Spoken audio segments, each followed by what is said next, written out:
신약의 서신서와 기독교 윤리에 대해서 생각해 보겠습니다. 일단 신약 서신서와 기독교 윤리를 생각해 보기 위해서는 그 당시에 서신서가 작성되고 또 서로 간에 이제 읽어보는 그런 시기의 윤리적 환경에 대해서 한번 먼저 생각해 볼 필요가 있을 것 같습니다. 그때 당시는 물론 이제 1세기에 이제 중동과 소아시아 지역이겠죠. 중동은 이스라엘과 또 주변 국가들이 있는 그런 지역이었고, 또 소아시아는 바울 등의 어떤 그 선교사들에 의해서 기독교가 전파된 그런 지역이라고 볼 수가 있겠습니다. 그래서 이 지역에 초대교회가 많이 형성이 된 것이고, 그러한 기독교인들 사이에서 지켜야 할 것들, 그리고 삶에 적용해야 될 그런 기준들과 관련된 윤리적인 문제들이 많이 발생을 했을 것입니다. 특히 그 당시 기독교인들이 경험하고 있었던 그런 문화는 첫 번째로는 이스라엘 유대 전통이 있을 것이죠. 예수님이 기본적으로 유대 전통을 통해서 나오셨기 때문에 유대 전통에서 그 당시에 전승되어 오던 메시아 사상을 통해서 그 메시아로서 오신 것이기 때문에 이스라엘 유대 전통이 또 그들에게 중요한 전통이었습니다. 동시에 그들이 살아가는 문화는 그리스 로마 문화였죠. 그리스의 철학과 문학, 예술 사상들, 그리고 로마의 또 기본적인 사회 구조, 그러한 문화 속에서 살고 있었습니다.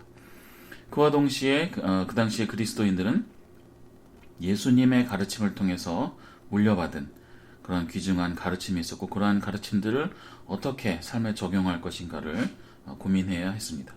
그리고 특히 그때 당시는 예수님께서 승천하신 이후의 시기이기 때문에 성령님께서 역사하시는 그런 시대가 되는 것이죠. 초대교회 시대는 성령의 시대가 되는 것이고, 지금까지 그러한 시대가 이어져 오는 것입니다. 그래서 그때 당시 신약의 서신서, 에피슬스가 작성되고 읽혀지고 적용되던 그때 당시의 환경은 이런 네 가지의 중요한 문화적 흐름, 이스라엘 유대 전통, 그리스 로마 문화, 그리고 예수님의 가르침, 그리고 성령님의 역사하심, 이 네 가지가 중요한 어떤 그 문화적인 그런 맥락이었다라고 볼 수가 있겠습니다. 특히 이때 당시의 그리스도인들은 유대인이면서 예수님을 영접해서 그리스도인이 된 사람들, 즉 유대인 그리스도인들과 유대인들이 아닌 이방인들, 특히 소아시아나 그리스 지역에 있는 그 이방인들이면서 그리스도인이 된 사람들, 이 두 가지 종류의 사람들이 그리스도인이 되면서 둘이 어떻게 공존할 것인가, 둘이 서로를 어떻게 바라볼 것인가, 서로 간에 차이가 있다고 볼 것인가, 아니면 둘 중에 누가 더 어떠한 그 하나님과 더 가까운 관계에 있는 것인가 아닌가, 뭐 이런 것들이 이제 중요한 이슈가 되던 그런 시대였던 것이죠. 특히 그들은 초대교회를 형성하면서 예수님의 가르침을 그들의 삶에 적용해야 되는 그런 중요한 그런 임무를 가지고 있었습니다. 그래서 마치 요즘에 그 이 팬데믹 때문에 많은 것들이 온라인으로 가게 되고 하는 것처럼 아주 그 새로운 것들이 많이 시도되고 있죠. 최근 들어서 어떻게 보면 지금처럼 또는 지금보다 더 그 높은 수준의 더 센 강도로 새로운 삶이 추구되어야 하는 그런 어떤 그 국면을 그들이 맞이했을지도 모르겠습니다. 그들은 특히 이방인 그리스도인들의 경우는 유대 전통을 또한 배워야 했고, 그리고 예수님에 대해서도 배워야 했고, 그래서 그들이 이미 살고 있었던 그리스 로마의 문화 양식과 어떻게 보면 여러 가지 비교하기도 하고 그 차이점을 발견하기도 했을 것이며, 또한 계속해서 역사하시는 성령님의 역사를 통해서 또 여러 가지 새로운 경험들을 하게 되었을 것입니다. 그래서 그 초대교회의 그리스도인들은 그야말로 이전에 살던 삶과는 완전히 다른 그런 방식의 삶을 살아야 했던 것이죠. 그래서 그러한 과정 중에 여러 가지 많은 지침과 가르침, 기준들이 필요했을 것입니다. 마치 지금 이 팬데믹 때문에 여러 가지 모임이라든지 어떤 직업이라든지 여러 가지 사업이라든지 이런 것들의 어떤 유형이 굉장히 많이 달라지고 있고 새로운 방법들이 또 개발되고 적용되는 그런 것과 마치 비슷한 그런 시기였다라고 볼 수도 있겠습니다. 이때 당시에 그리스도인들에게 있어서 어떤 그 또한 중요한 윤리적인 환경은 뭐냐면 그들은 실제로 살아가는 데 필요한 기준들이 필요했다는 것이죠. 그래서 어떤 학문적인 그런 관심사, 철학자들의 논쟁이나 토론 그런 것들에 대한 관심사라기보다는 삶에 직접 적용해야 되는 그런 문제들, 삶 속에서 경험하는 또한 교회 공동체 내에서 경험하게 되는 여러 가지 갈등과 문제들을 해결해야 했기 때문에 그러한 해결을 위한 기준들을 찾아내는 것이 중요했습니다. 또한 초대교회 그리스도인들은 로마 제국의 박해를 받던 시기가 있었던 것이죠. 그래서 그 시기 동안에는 그들은 삶과 죽음의 문제를 직면해야 했던 것입니다. 그러한 어떤 아주 새로운 그러한 환경과 또한 삶과 죽음의 문제가 당면하고 있는 아주 그 긴급한 상황에서 그들은 윤리적인 판단을 해야 됐고 어떤 것이 옳은 것인지 또한 어떤 것이 그른 것인지에 대한 정확한 기준이 필요했을 것입니다. 이러한 과정 중에서 그들에게 있어서 가장 중요한 것은 과연 그리스도 안에서 산다라고 하는 것, in Christ라고 하는 것의 의미가 무엇인지를 찾는 것은 매우 중요했을 것입니다.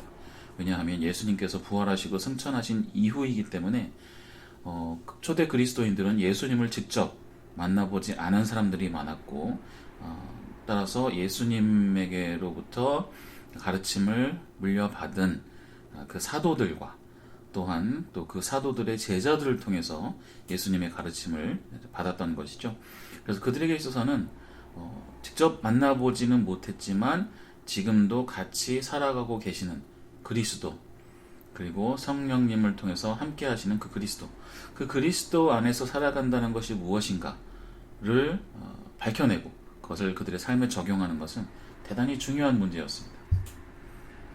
이와 같은 윤리적인 환경 가운데에서 신약의 서신서가 작성되고 또 커뮤니케이션 됐던 것이죠.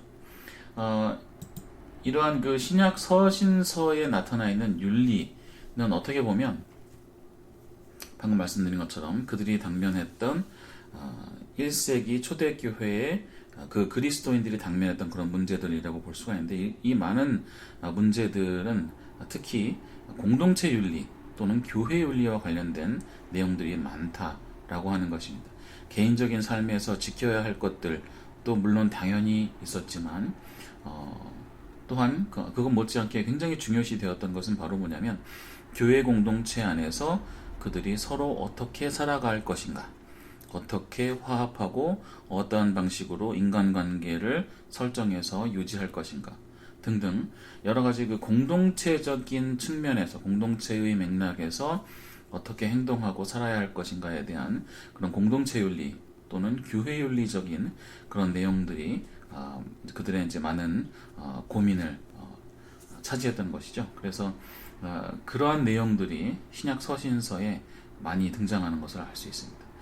그러한 그 교회 윤리 또는 공동체 윤리와 관련된 서신서에 나타난 그런 윤리적인 내용들을 한번 추려보면 특히 어떤 그 굉장히 많은 이슈를 담고 있어서 어떻게 보면 서신서 전체를 어떻게 보면 대표한다고도 볼 수가 있는 그런 고린도 전서를 특히 예를 들어서 생각을 해보면 대체적으로 4가지 정도의 키워드가 등장하는 것 같습니다.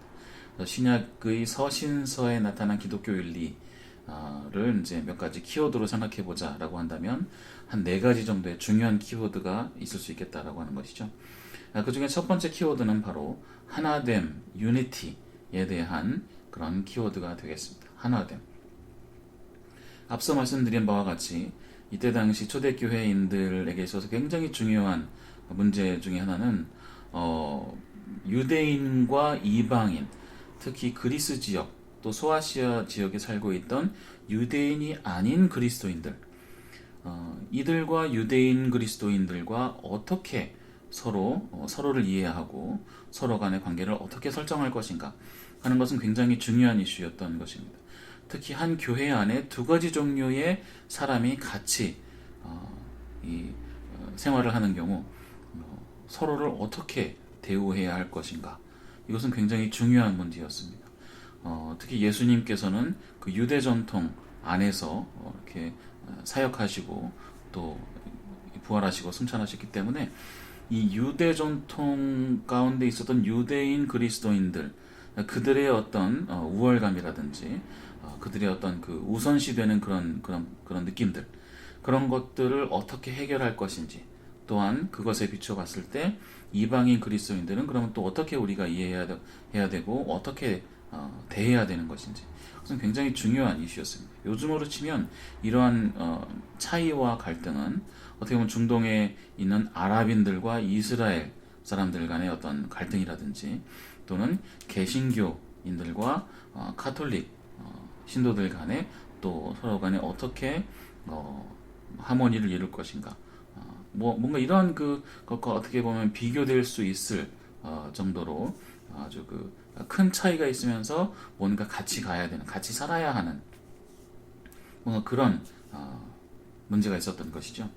그래서 이러한 서로 다른 종류지만 뭔가 붙어 있기 때문에 갈등이 있을 수밖에 없는 그런 사람들, 이런 경우는 많은 경우에 서로를 두려워하게 되고 또 폭력을 가하게 되기도 하고, 뭐 전쟁도 많이 일어나고, 또 서로를 지배하거나 또 지배를 당했으면 복수를 하거나, 뭔가 이러한 대상이 되는 그런 종류의 사람들인데, 이러한 사람들이 초대 교회 안에서는 화합과 하나됨과 사랑으로 완전히 똘똘 뭉쳐야 하는 그러한 대상이 서로 된 것이죠. 그래서 이들에게 있어서는 이 두 가지 종류의 다른 종류의 사람들이 서로 같이 살면서 신앙생활을 이끌어가야 된다는 것은 굉장히 중요한 이슈가 된 것입니다.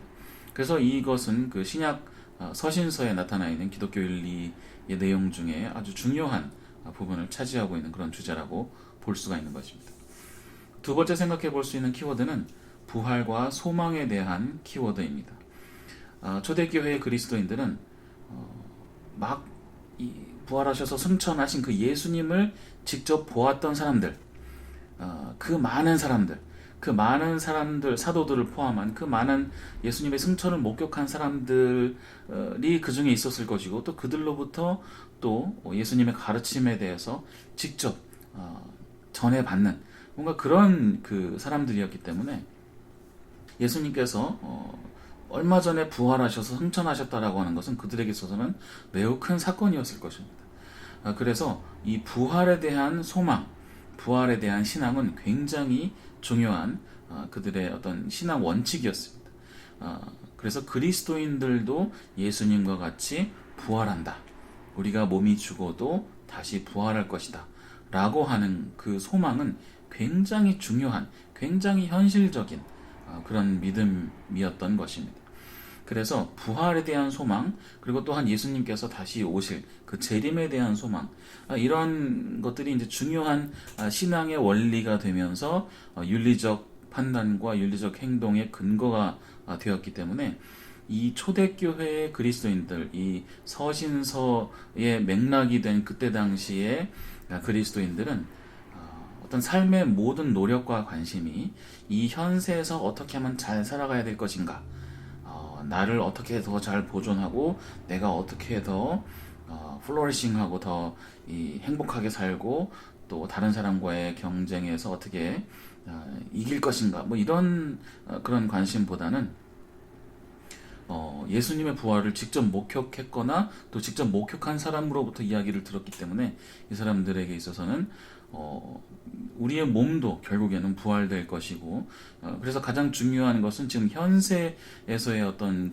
영화로움이라든지 그런 것들이 아니라 나중에 하나님을 만나 뵈었을 때, 우리가 부활해서 하나님을 만나 뵈었을 때 그때의 영화로움이 더 중요하기 때문에 지금 이 세상에서는 교회와 다른 사람들, 다른 그리스도인들, 이웃을 위한 사랑과 희생과 봉사가 더 중요한 그런 당면과제가 되었던 것입니다.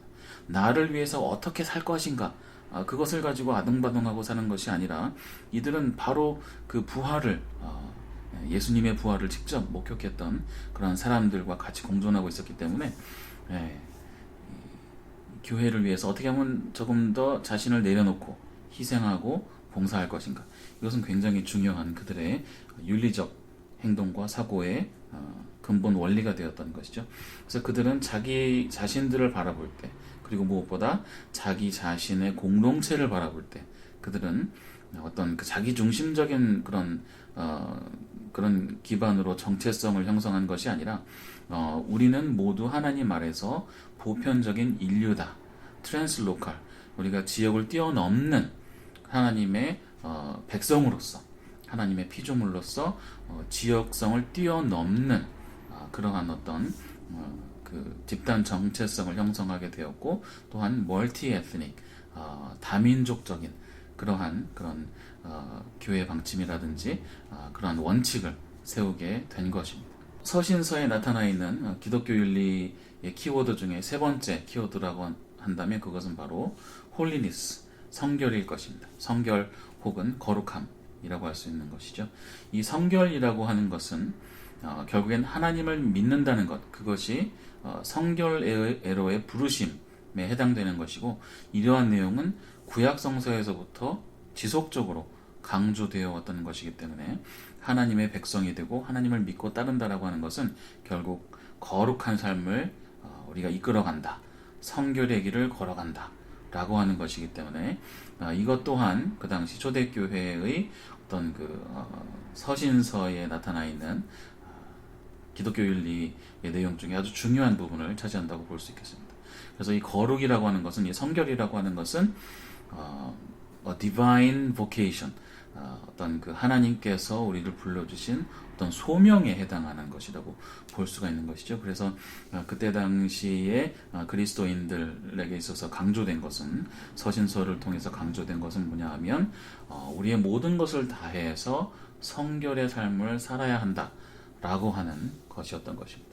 또한 이 성결에 대한 강조점, 이 거룩함에 대한 강조점은 구약에서부터 계속해서 전승되어 왔던 것이기 때문에 이 그리스도인들은 이스라엘 전통의 계승자로서, 이스라엘 전통을 물려받은 사람들로서 그 성결을 지켜내는 것은 굉장히 중요했던 것입니다.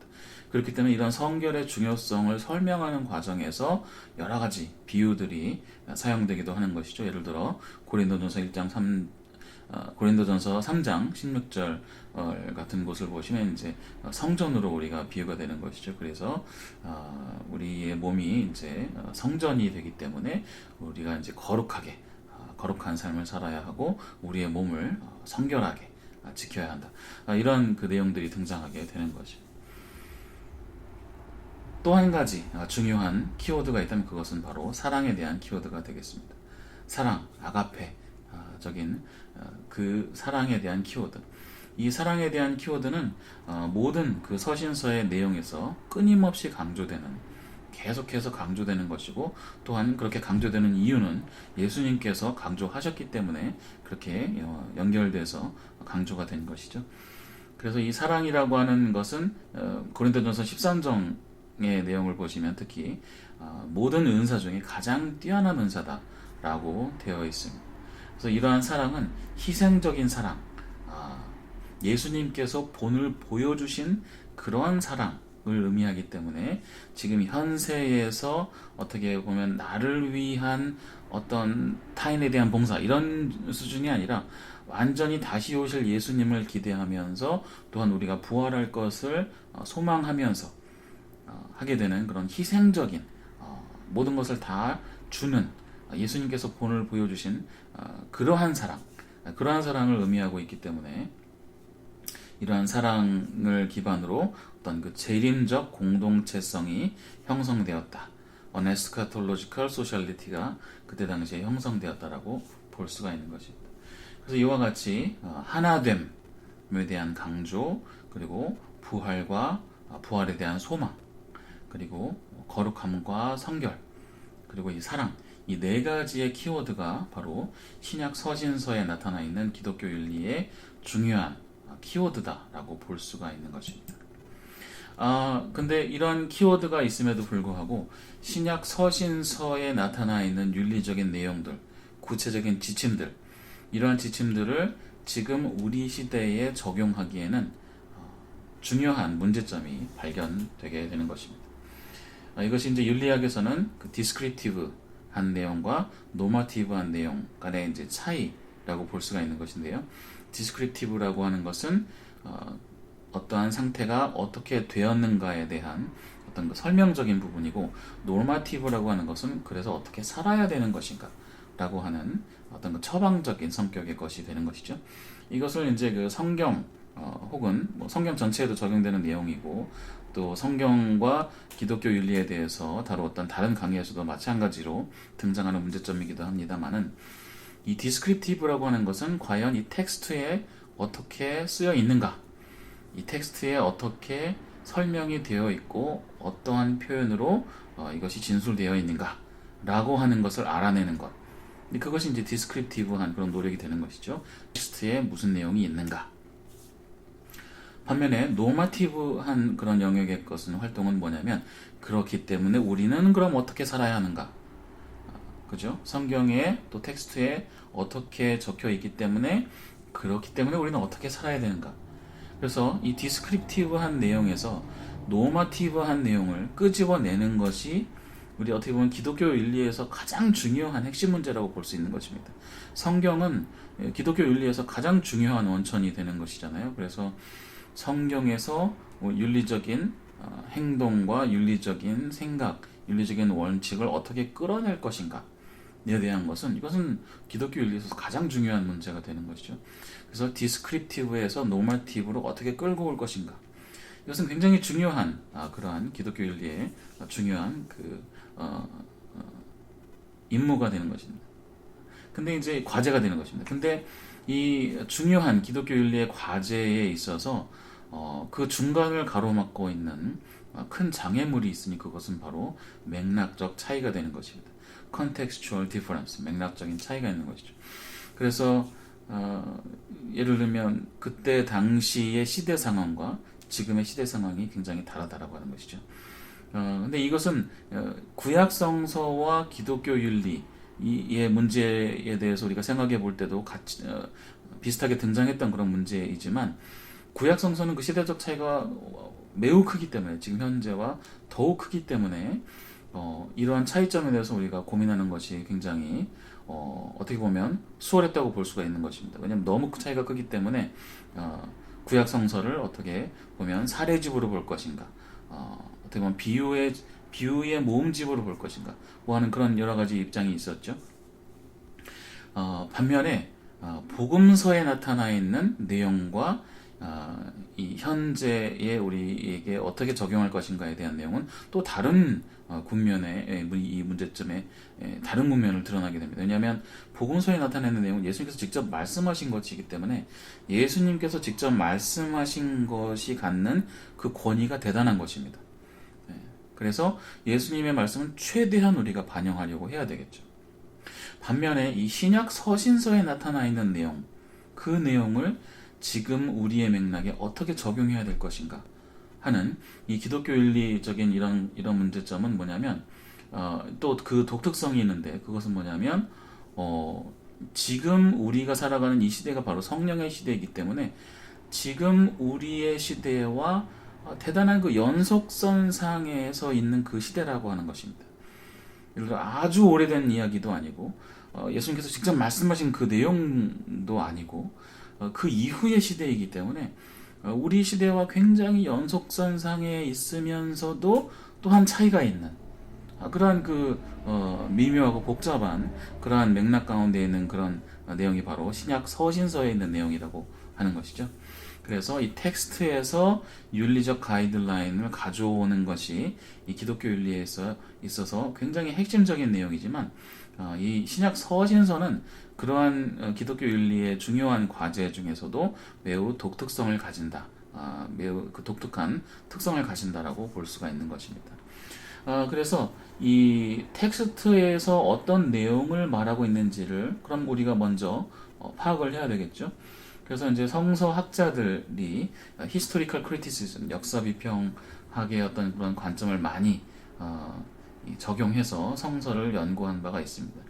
하지만 이러한 그 성서학자들의 연구 방식은 주로 이 기원, 오리진에 초점을 맞추는 경향이 있고, 옛날과 지금의 어떤 차이점을 많이 드러내는데 초점을 많이 맞추고 있는 것이죠. 그렇기 때문에 우리 기독교 윤리적인 입장에서 봤을 때는 기독교 윤리에서는 과거가 우리와 어떻게 연결이 되는지 그 연결에 대해서 알고 싶은 것인데, 이 성서를 연구하는 이 성서학자들은 그때 당시의 그 상황과 그때 당시의 특징을 드러내려고 하는 그런 노력에 집중을 하고 있기 때문에 차이점이 더욱더 부각되고 연속성은 덜 강조된다라고 하는 것이죠.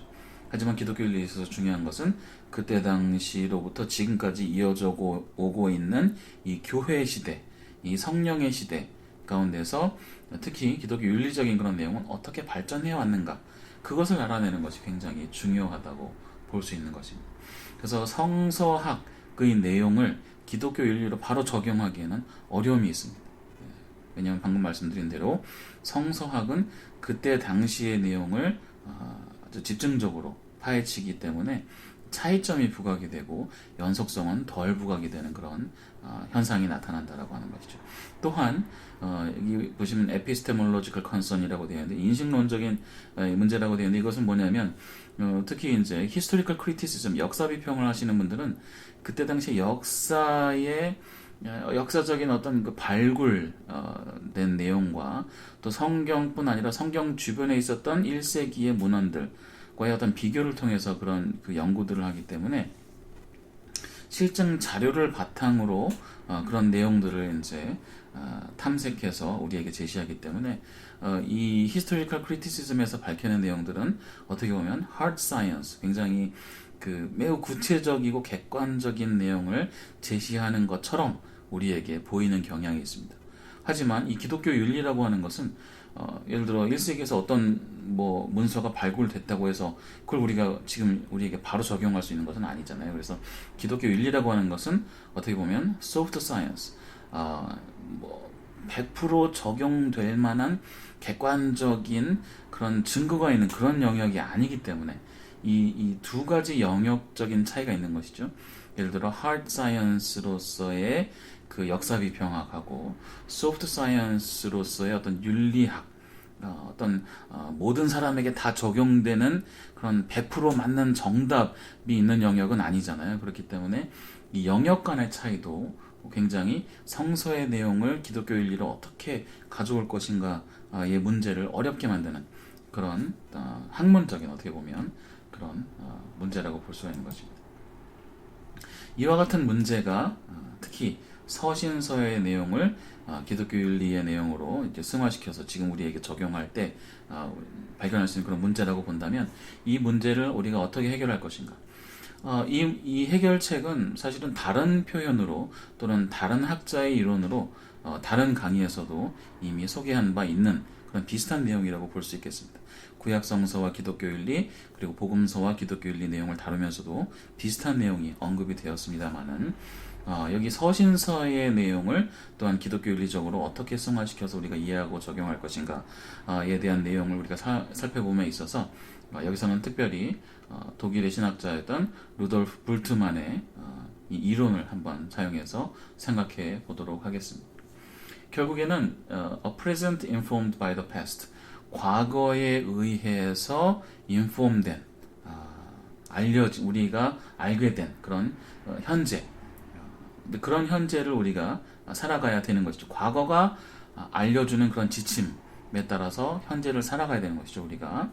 그래서 이 신약 서신서를 통해서 기독교 윤리를 정립한다라고 하는 것은 결국엔 과거를 통한 현재의 정립이 되는 것이죠. 네, a present informed by the past가 될 것입니다. 근데 이것을 함에 있어서 중요한 것은 바로 뭐냐면 contextual reading이 되는 것이죠. 서신서를 그때 당시 맥락을 최대한 반영해서 읽는 것이 중요하겠다라고 하는 것입니다. 그래서 그때 당시의 시대적인 상황 또한 그때 당시 통용되었던 그런 관습들 그런 것들을 감안하고 읽는 것이 중요하다라고 하는 것이죠. 그래서 여기서 루돌프 볼트만은 이제 어떠한 표현을 썼냐면 demythologization이라고 하는 표현을 썼는데 이것은 신화를 비신화화하는 그런 작업에 대해서 이야기를 한 것입니다. 즉 이것은 뭐냐면 어떤 성경에 나타나 있는 그런 이야기들, 성경에 나타나 있는 그런 여러 가지 텍스트상에 나타나 있는 여러 가지 이론들, 이야기들, 사례들 그것들에 집중할 것이 아니라 그 뒤에 숨겨져 있는 더 깊이 있는 의미를 끄집어내는 것이 중요하다라고 하는 것입니다. 이것은 비단 기독교 윤리적인 맥락에서만 중요한 것이 아니라 기본적인 신학의 어떤 작업으로서 중요한 그런 이론이 되는 것이죠. 그래서 성서에 나타나 있는 그런 많은 이야기들을 통해서 그 밑에 있는 근본적인 이야기를 끄집어내는 것이 중요하다라고 하는 것입니다.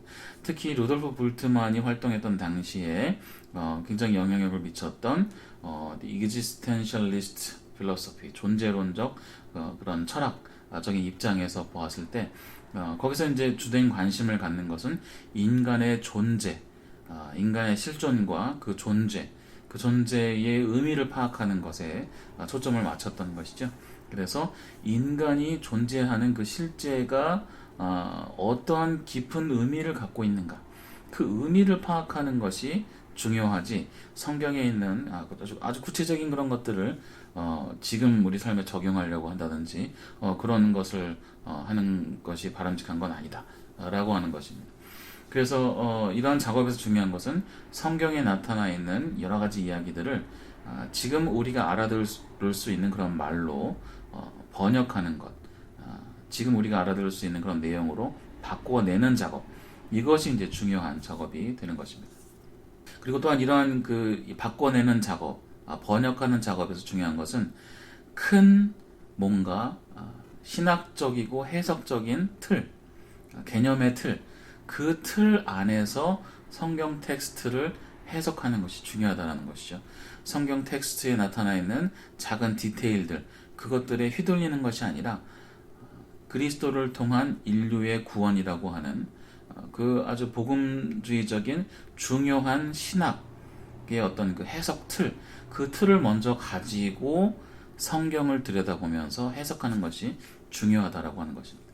그래서 이와 같이 해석을 했을 때 성경을 읽는다고 하는 것은 과거에 고정되어 있는 내용, 불변하는 그런 내용을 우리가 읽고 적용하려고 하는 그런 고정된 읽기가 아니라 살아 움직이는 리딩, 살아 움직이는 의미, 그런 작업을 우리가 하게 되는 것입니다. 그래서 이 텍스트가 갖는 의미는 언제나 고정되어 있는 것이 아니라 살아 움직이는 것이죠. 신약 서신서에 나타나는 여러 가지 내용들이 그 내용으로 그냥 고정되어 있는 것이 아니라 예를 들어 고린도전서 11장에 있는 것처럼 여성은 머리를 덮어야 된다라든지 그런 내용이 고정되어 있다고 볼 수 없는 것이죠. 만약에 이것을 고정되어 있다고 본다면 지금의 모든 여성들, 최소한 그리스도인들 여성들은 다 머리를 덮고 특히 교회에서 머리를 덮어야 할 텐데 그렇게 하지 않고 있지 않습니까? 그래서 우리는 이미 이러한 해석 방식을 적용하고 있다라고 볼 수 있는 것입니다. 그래서 중요한 것은 바로 뭐냐면 지금 신약 시대를 살아가는 우리에게 있어서 중요한 것은 바로 뭐냐면 고정되어 있는 텍스트로 읽고 적용하는 것이 아니라 지금 살아가고 있는 이 시대에도 계속해서 하나님과 우리 사이에 계속해서 연결되어 있는 관계성, 그 관계성 안에서 계속 진행되고 있는 그 신앙생활, 그런 신앙생활이라는 그런 측면에서 서신서가 의미를 갖는다라고 볼 수 있는 것입니다. 그래서 지금의 시대는 교회의 시대이기 때문에 초대 교회에 시작되었던 그 교회 공동체에서의 삶, 그 삶이 지금까지도 이어지는 것이고 그러한 삶은 이 세상에서 하나님께서 알려주신 그 삶을 지금까지 이어져 오고 있는 것이다 라고 볼 수 있는 것입니다. 그래서 교회는 서신서의 내용을 만들었고 초대교회 당시에 그 내용을 만들었고 그들의 삶에 적용했던 것이죠. 그래서 비슷한 방식으로 교회 시대를 살아가고 있는 지금 우리도 서신서의 내용과 같은 내용들을 새롭게 만들어가면서 그것을 우리 삶 속에 적용하고 있는 것이다 라고 볼 수가 있는 것입니다. 그래서 초대교회에서 시작되었던 이 홀리 커뮤니티, 홀리 피플을 만들어가는 작업, 이 작업은 지금까지도 이어져 오고 있다라고 볼 수가 있는 것입니다. 여기에서 또 한 가지 매우 중요한 이 내용이 등장하게 되는데, 이것은 바로 뭐냐면 어떤 그 윤리적인 지침을 내려주는 그 표현 방식에 있어서 복음서와 서신서에는 굉장히 중요한 차이가 있다라고 하는 것입니다. 예를 들어 고린도전서 11장을 보시면 이 RSV 영어 성경을 기준으로 보면 뭐라고 되어 있냐면 command라고 되어 있습니다. 중간에 e가 들어가 있는 이 command, I command you 라는 단어가 사용되고 있는데, 이 단어는 뭐냐면 명령한다는 단어가 아니고 권고한다라는 말입니다. 나는 당신들에게 권고한다. 이 바울 사도가 이 고린도 교회 성도들에게 권고하는 것이죠. 추천하는 것입니다. 이렇게 하면 좋겠다 라고 권고하는 내용인 것이죠. 반면에 예수님께서 사용하셨던 단어는 중간에 A가 들어가 있는 command, 명령한다라고 하는 그런 단어가 등장하고 있는 것입니다. 또한 하나님께서 구약 시대를 통해서 우리에게 주셨던 십계명이라든지 이러한 계명에도 command, 명령이 사용된 것이죠. 그래서 서신서에 나타나 있는 여러 가지 내용들은 어떻게 보면 우리에게 권고된 사항이라고 볼 수가 있는 것이죠. 그래서 그 내용들은 마치 예수님께서 우리에게 명령하신 것처럼 철칙으로 따라야 하는 내용이라기보다는 성령 안에서 하나님의 거룩한 공동체를 만들어가는 과정에서 권고된 내용이다, 추천된 내용이다 라고 볼 수가 있는 거예요. 그렇기 때문에 우리가 서신서의 내용을 볼 때 특히 중요한 자세는 뭐냐면, 이것을 권고라고 본다면 그것을 아주 철칙으로 우리 삶에 적용하는 것이 아니라 그 밑에 깔려있는 the deeper meanings, 더 깊은 내용들, 루돌프 불트만이 얘기했던 그 깊은 의미들을 끄집어내서 그것을 적용하는 것이 더 중요하겠다, 그것이 맞다라고 하는 것, 그게 더 맞는 것이다라고 하는 것이죠. 그래서 이렇게 실제를 적용함에 있어서 중요한 것은 바로 뭐냐면, 특히 서신서의 내용을 지금 우리의 기독교 윤리적인 그런 이슈들에 적용하기 위해서 중요한 것은 바로 뭐냐면, 서신서에 나타나 있는 기독론의 내용들, 그리스도의 의미, 그리스도가 우리에게 갖는 의미, 그 크리스톨로지, 그 기독론의 의미를 잘 파악해서 우리의 도덕적인 그런 명령과 도덕적인 삶과 생각의 원천으로 삼는 것이 중요하겠다라고 하는 것입니다. 그래서 이거를 조금 더 간단하게 생각을 해보면, 우리 삶에 있는 모든 문제에 거기에 in Christ, 그리스도 안에서 라고 하는 말을 적용해보는 방식으로 우리가 또 적용해볼 수도 있겠다는 것이죠. 그래서 이와 같은 방식을 하나의 사례를 통해서 한번 생각해 보도록 하겠습니다. 신약 서신서에 많은 내용들이 등장하고 있습니다만은 그 내용 중에 이제 한 가지 내용을 우리가 한번 생각을 해볼 텐데요. The Household Rules라고 하는 것이 독일어로는 Haustaffelen이라고 하는 것인데, 이것은 가족에 있어서 지켜야 할 그런 규율들, 뭐 이런 이제 내용이 되는 것이죠. 에베소서 5장이라든지 골로새서 3장, 베드로전서 2장, 디모데전서 2장 또는 6장, 그리고 디도서 2장에 나타나는 그 가족에서 어떤 그 윤리적인 그 규칙을 지켜야 하는 것인가, 뭐 이 내용에 대해서 한번 사례를 들어서 생각을 해보겠습니다.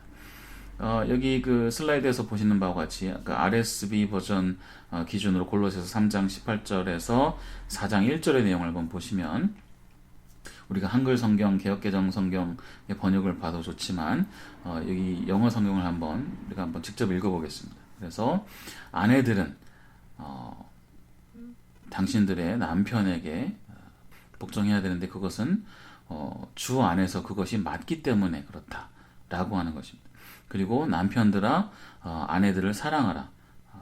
그리고 그들에게 harsh, 함부로 거칠게 대하지 말라라고 되어 있죠. 또 자녀들아, 모든 것에 있어서 너희 부모에게 순종해라. 왜냐하면 그것이 우리 주님을 기쁘시게 하기 때문이다 라고 되어 있습니다. 그리고 아버지들아, 너희 자녀들을 프로보크, 자극하지 말아라. 왜냐하면 자극하게 되면 그들이 낙담하게 되기 때문이다. 그래서 낙담하지 않게 하기 위해서 자극하지 말아라. 노예들아, 모든 것에 있어서 이 세상의 주인들에게 복종하라 라고 되어 있죠. 그리고 사람을 기쁘게 하는 그런 그냥 눈만 충족시켜주는 그런 것처럼 하지 말고 모든 그 세상의 주인들에게 있어서 복종하라. 그리고 하나님을 두려워하는 마음으로, 주님을 두려워하는 마음으로 마음의 그 하나됨으로, 여러 마음을 품지 말고 하나됨, 충성된 마음으로 그렇게 복종하라. 그리고 주인들아, 너희들의 노예를 다룰 때 정의롭고 공평하게 다뤄라. 왜냐하면 하늘에 계신 진정한 주인이 있기 때문에 그것을 항상 기억하고 노예들을 다룰 때도 정의롭고 공평하게 다뤄라. 뭐 이렇게 되어 있습니다. 이러한 내용을 지금 우리의 맥락에 곧바로 적용하기에는 어떤가요? 뭐 두 가지 극단을 생각을 해본다면, 예를 들어 극단적 보수적 접근이 있다면 이걸 그대로 적용해야 되겠죠. 모두 수용해서 지금 우리 상황에도 그대로 적용해야 될 것입니다. 만약에 반대로 극단적 자유주의적 접근이 있다면 이 내용을 다 거부하고 파기해야 되겠죠. 왜냐하면 이때 당시 상황과 지금과 너무 달라. 그래서 이 내용은 지금 전혀 맞지 않아. 그래서 완전히 폐기하는 그런 또한 방식이 있을 수 있겠습니다만은, 여기서 가장 중요한 것은 뭐냐면 양극단으로 가는 것이 아니라 이 내용 속에 숨겨져 있는 그 근본 정신, the deeper meanings, 그 미닝을 끄집어내서 지금 우리 맥락에 적용하는 것이 중요하겠다라고 하는 것입니다. 그리고 그 가장 깊은 그 근본적인 정신을 표현하는 그 표현이 있다면 그것은 바로 그리스도 안에서 in Christ가 되는 것이죠. 그래서 in Christ 정신을 발굴하는 것, 그리고 그것을 지금에 적용하는 것이 중요하겠다라는 것이죠. 방금 보신 골로새서 3장의 내용을 보셔도 주 안에서 그것이 맞다. 그것이 주님을 기쁘시게 하는 일이다. 뭐 이런 표현들이 계속 등장하지 않습니까? 또 주님을 두려워하는 마음으로, 또 하늘에 계신 진정한 주인을 늘 기억하면서, 뭐 이런 내용이 계속 중간중간에 근거로 제시되고 있는 것이죠. 그래서 여기서 중요한 것은 뭐냐면 서신서에서 권고하고 있는 아주 구체적으로 어떻게 해야 된다라고 하는 그 내용을 우리가 그대로 적용할 것이 아니라 거기에서 제시하고 있는 그 이유들, 그 근거들, 그리고 그 근거는 바로 주 안에서 그것이 옳다. 주님을 두려워하는 마음으로, 또 하늘에 계신 진정한 주인을 기억하는 마음으로, 이런 것들이 중요한 원칙이 되는 것이죠.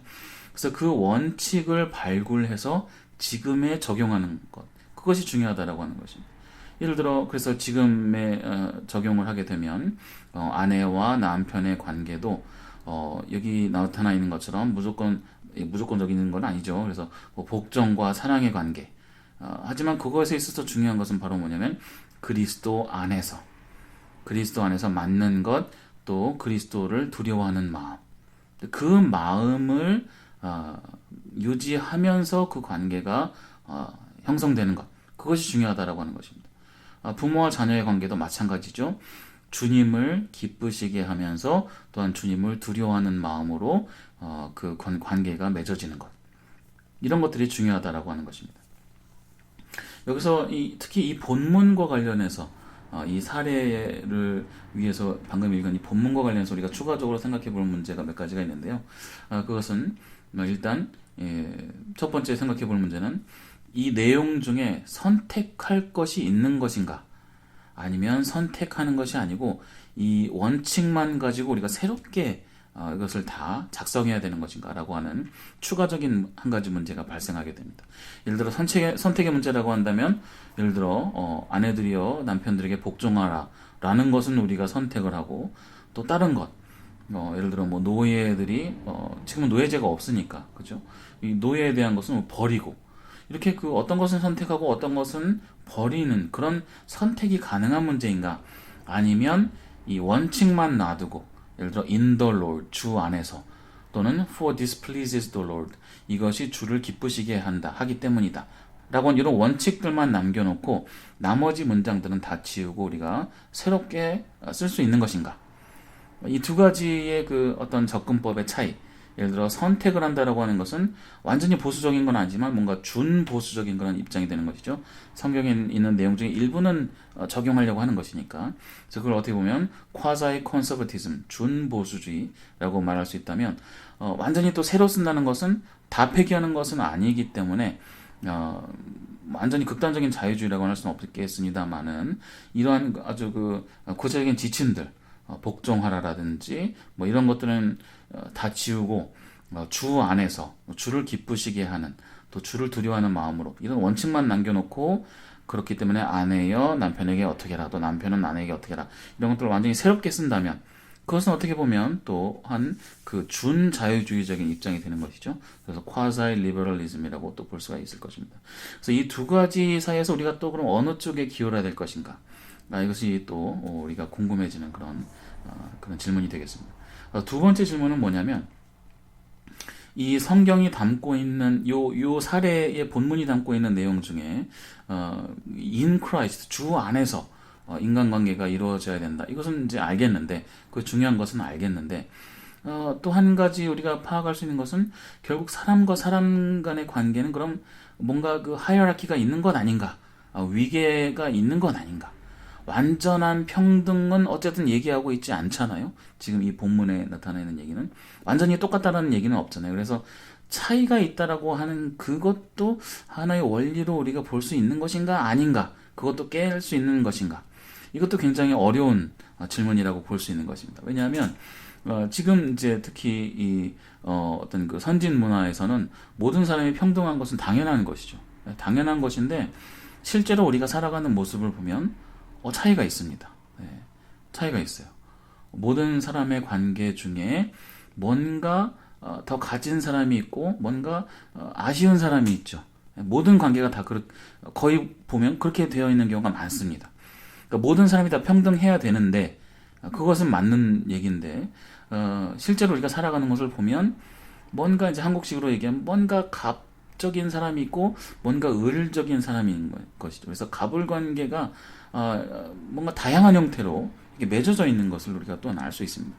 그래서 인간관계라고 하는 것이 이렇게 불평등할 수밖에 없는 것인가? 아니면 완전히 평등해질 수도 있는 것인가 하는 추가적인 어떻게 보면 학문적인 관심인 것이죠. 네. 이러한 관심이 또 생길 수 있다고 볼 수 있는 것이고 또 마지막으로 생각해 볼 수 있는 것은 지금 우리에게서 노예제는 없지만 많은 그 직업인들의 경우 어떻게 보면 현대적인 노예라고 볼 수가 있는 것이죠. 또 어떤 뭐 예를 들어 큰 직장을 다니는 경우에 그 직장에서 하는 일들을 보면 어떻게 보면 그 직장에서 이익을 남기기 위해서 일을 하는 것이기 때문에 어떻게 보면 큰 틀에서 뭐 지금 정확히 노예제라고 말을 할 수는 없겠지만 어떤 그 돈을 버는 일에 종사하고 있다는 점에 있어서는 이것도 또한 뭔가 그 모던 슬레이버리라고 볼 수도 있는 그런 측면이 있지 않나. 왜냐하면 지금 우리가 중요하다고 보고 있는 그 직업윤리, work ethic의 중요한 내용들을 많이 보면 그 내용들 중에 많은 내용들을 보면 지금 노예에게 강조되고 있는 그런 내용들이 뭔가 비슷하게 강조되는 것을 알 수 있죠. 예를 들어 직장에서 일을 한다고 할 때 이것을 그냥 비단 어떤 이 회사의 일이야라고 생각하지 말고 주인의식을 가지고 최선을 다해서 해라 뭐 이런 내용들이 있는 것을 보면 그것은 지금 이 노예에게 강조되고 있는 예를 들어 세상의 주인에게 충성을 다하고 한 가지 마음으로 다하라 두 가지 마음을 품지 말고 뭐 이런 내용들이 지금의 직업 윤리와 뭔가 또한 일맥상통하는 내용이 있다는 것이죠. 그래서 이것을 비단 노예제도에만 해당되는 내용으로 볼 것이 아니라 또한 중요한 현대적인 그런 직업윤리의 내용으로 또 적용할 수 있는 것인지 이것도 또한 우리가 생각해 볼 만한 추가적인 그런 내용이라고 볼 수가 있겠습니다. 그래서 지금까지 신약 성서에 있는 서신서 그 내용을 우리가 기독교 윤리적으로 어떻게 이해하고 적용할 것인가에 대해서 같이 생각해 보았습니다.